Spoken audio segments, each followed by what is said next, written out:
I think, has heard, stories about what happens when certain people move into the neighborhood. I grew up on Dartmouth Avenue in the University District. In retrospect, it was a lower middle class neighborhood. Although we didn't realize it, it was a segregated neighborhood.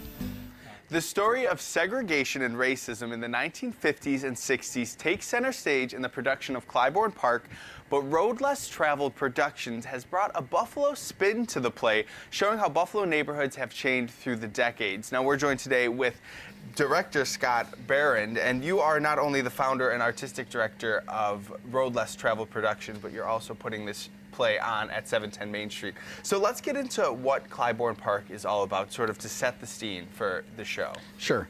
Act 1 is set in 1959, actually in Chicago, and there's a white couple who is they've just sold their house.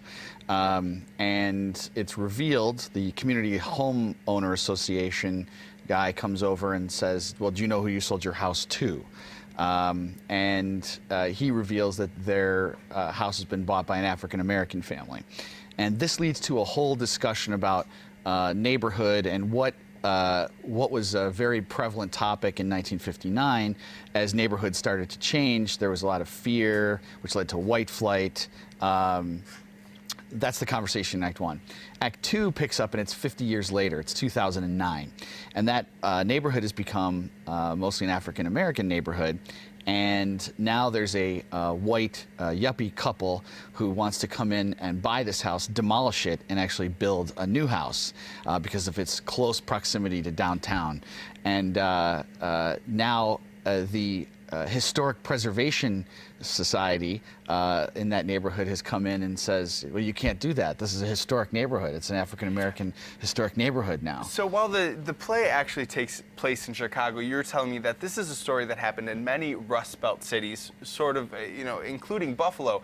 Now, you've kind of given Buffalonians an opportunity to put their hands on this project and share their stories. Give me a rundown how that's working. Well, so we launched a website called ClybourneParkBuffalo.com. In which you can tell your housing story. You can talk about where you grew up. There's a map where you can click on where you lived and then tell your story. Tell maybe why you left or why you stayed, or just a great memory of where you lived. You can post photos. And there's some video interviews on there that we talked with different people in the community about their stories, including Mayor Masiello, Scott Gell from Home. Home, which is Housing Opportunities Made Equal, is an organization that we're collaborating on with this show. Their mission is very tied together with this show. But I want to say that given all of the social subject matter that we just talked about, this is a very, very funny show. It won the Tony Award. It won the Pulitzer Prize for Drama, won the Olivier Award. It's a terrific night of theater.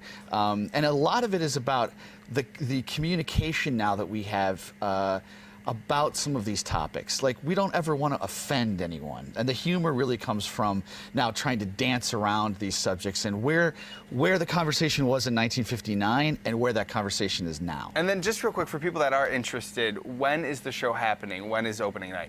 It opens this Friday. Actually, there's a preview performance tonight at 7:30 p.m., but we open tomorrow at 8 p.m.